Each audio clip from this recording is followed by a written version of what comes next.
Welcome to the Young Crone's Cafe, where you can get a magic brew full of all sorts of information, both witchy and practical. Grab a cup of coffee and join us.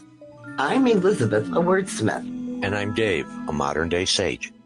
We are going to talk about various witchcraft and life topics from a slightly more mature perspective, at least most of the time. Thanks for joining us. On the Path, which is the name for our personal witchcraft practices, we have spent a great deal of time discussing what we believe and why. These conversations led to the writing of a book full of information about our tradition. We call these beliefs metaphysical kernels of thought because they are the start of much, much bigger ideas. We thought we would share some of these with you. So, today's metaphysical kernel of thought is spiritual awakenings. A spiritual awakening happens over time as you work on your own spiritual growth and development. But please note that we on the Path use the plural awakenings because we believe it is a process rather than singular event, unlike many other world religions. This process can take place in small increments until you reach an awakening of some sort, and often includes a number of common stages. These can begin with feeling lost or confused about your beliefs or practices. By doing some work, you may begin to shift perspective in some way. You may start or go back to some area of practice or reevaluate what you truly believe. You actively seek answers and meaning in what you are doing. You may find or rediscover an answer and experience a spurt of spiritual growth, which changes what you think and do. You may return to feeling lost or confused again, and move on to the deeper inner work, which leads to better understanding of the changes that are happening. This allows an integration of this knowledge to become part of your daily life. As you can see from how we view this process, it can go back and forth between different stages, and you can also be in different stages in various parts of your life at the same time. We also believe that you can have a spiritual awakening occur in many parts of your life, and all these parts can affect the whole. We believe that the personal changes you may experience can include increased inspiration, more synchronicities and coincidences showing up, clearer self-knowledge, which leads to better personal acceptance, and a desire for more spiritual growth and development.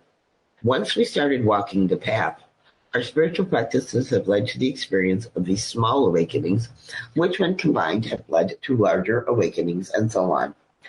Like we said, it is a process that is ongoing so long as we continue to work on our spiritual growth. We are not the same as when we started, and we believe that we will continue to have spiritual awakenings. We do not believe that a person ever finishes awakening, but continues to grow and change in new and exciting ways, even when the process can be uncomfortable for a time. Growth can be hard work, but the end worth the effort. I don't know. Somehow I got the idea when I was much younger, I guess because of the era that I grew up in too, that there was this whole idea of your goal was to reach enlightenment. And once you got there, you were done.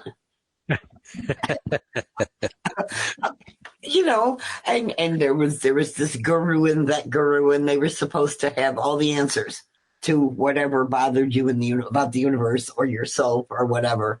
And because they were enlightened, they could tell you eventually it will be fine. Sure. If that makes sense when I say it that way. And then, of course, I first came upon the idea of a spiritual awakening in a 12-step meeting. Once I kind of crawled up in the one and sat around long enough to clean the smoke out of my ears. Sure. And they said, okay, you're going to eventually awaken your spirit. And at that point, I was like, okay, my spirit has been smushed flat. There isn't anything there. And the longer I hung around, for want of a better word, I kind of started coming back to life. Sure. And I wanted what other people were talking about in terms of spiritual awakening. And when you started to have that hope that if they could reach that, then you might be able to reach that. Exactly. And I want to say, just as a matter of the fact that you're here and you're still clean, I'm so glad to have you around. So thank you. I am too. But I've been around long enough that I have written the stuff because they sneak up on you. You work your way through them the first time, and you get to the end step, to step 12. And instead of at the end of the book, it says, "Congratulations, you are now enlightened." It says, "Congratulations, the end is only the beginning." And the person you're sharing your step work with says, "Guess what? We go back to step 1 and start all over again." And it can have different, deeper meaning from there. But it's like, really? But by the same token, I think it's kind of influenced the way I don't think a spiritual awakening is like, haha. It's little bits and pieces that suddenly burst. It's like spontaneous combustion. You have to have enough stuff come together to make. Sure. You get to that critical density and pressure. Mm-hmm, exactly. I have to say, from my experience, it's interesting because when you were describing that, my thought of the first time I can remember having what I felt was a spiritual awakening. And this is not to say anything against anyone's spiritual belief. I was resistant during most of my life to organized religion, and I'll just leave it there. Yeah. But I can remember that I reached that moment where I needed to walk down to the front and get on my knees with tears in my eyes. And I felt everything that I was supposed to be feeling in that moment, which, of course, I was, between the music and the energy. I mean, that is, you can't get any more pagan of a ritual than someone giving their life over to Jesus. Oh, please, yes. It's the same But idea. in that experience, it's funny now because the spiritual awakenings that I remember from that whole sort of weird hallucination moment that I had in the church was when I woke up the next morning and I realized that I wasn't completely a different person at all. I was the same person, and I was still probably going to get harassed on the way to school, and I was still probably going to have to deal with this, and I got to go back and do this again because I didn't do it right, which, here again, in hindsight, I'm saying it must have been my fault. But now that we have become Crone and Sage, so to speak, I think the perspective that I have from that first spiritual awakening is to understand that no, there isn't any big lightning bolt that is going to come and hit us on the forehead and tomorrow I'm going to be completely a different person. Yeah. I am a completely different person from having met my wife, but it took her 16 years to make me this way. It didn't happen overnight. No, it didn't. I would agree with that. And she didn't make you. She just stood back and let you figure it out. Because we both know Sue was not going to have any effect on you, Dave, unless Dave wanted her to. But be honest about that one and just move on quietly. But the whole idea is, too, I think you can be...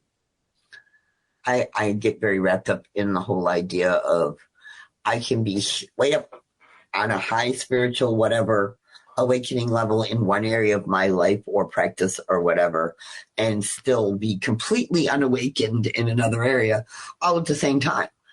I mean, sure. I don't want people to get the idea either that if you are working through the process of spiritual awakening, that it's all going to be, everything is going to flow together smoothly. There's going to be friggin' bumps in the road.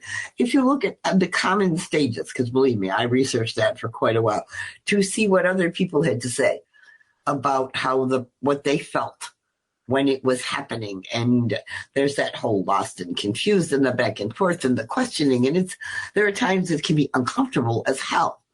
Because all of a sudden, everything that you believed in and worked before doesn't fit.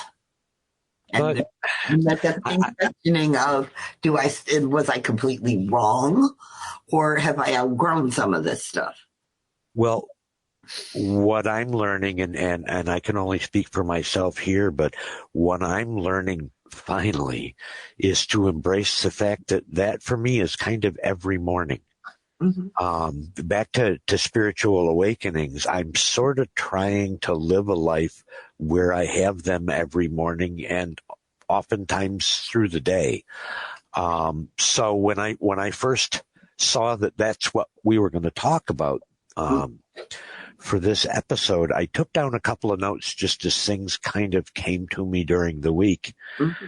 And one of the, I'm going to call it a spiritual awakening that I had, is I scratched down this little note that said, "It makes me feel good to catch myself thinking good thoughts."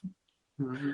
Now that sounds really simple and basic, but it needed to be really simple and basic for me to understand that, wow, I just noticed my own inner self-talk saying something good about me. Mm-hmm. And that hasn't happened an awful lot. You know, over the years, we all have our good times and bad times, but for me to notice that I had said that was part of that spiritual awakening for me, because I was awakened to the fact that, yes, there is a voice in there among the crowd in my head that sees that I am growing.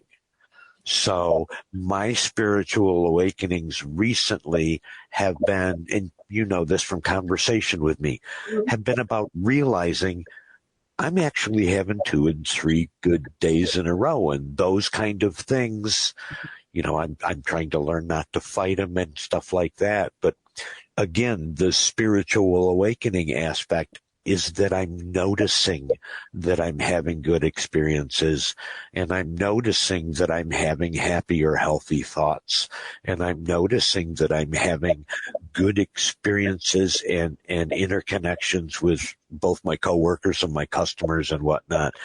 So I guess I could say I am having an abundance of spiritual awakenings lately. And that, for me, is just a great place to be, because I can also remember long periods of drought, as any cycle should be. Oh, sure. And I like the way how you said it's simple, but it needs to be said. Nowhere in anything that we talk about do we say this has to be complicated. No. Or grandiose or over the top. Now, we've all had those over the top experiences, like you were talking about when you were called down the aisle and you had that mystical, I'm with God kind of thing moment. Okay, yes, they can be that way. But from our experience, those are fun. And when we have that in ritual, it's like, yes, that was such a great ritual. But then you have to get up the next morning and make breakfast kind of thing. Sure. So it was a nice moment, and you want to take something from it that, yes, it is possible to experience that connection for a brief second kind of thing with whatever. Or, you know, the incense was really good or whatever. But the whole idea is that it's the day-to-day stuff is what creates that level of and spontaneous combustion. And then, oh, shut up, you're up a level. And you're at the beginning again. It's almost like graduating from high school and going off to college, because you go from being the big, mighty 12th grader who is king or queen of the school kind of thing, and then you go off to the college and you're a freshman again. Yeah, that happened in the Navy every single time that you made rank, because you went from being the most senior E4 to the most junior E5, and so on and so forth. So it was part of learning your way into a new role. Mm-hmm.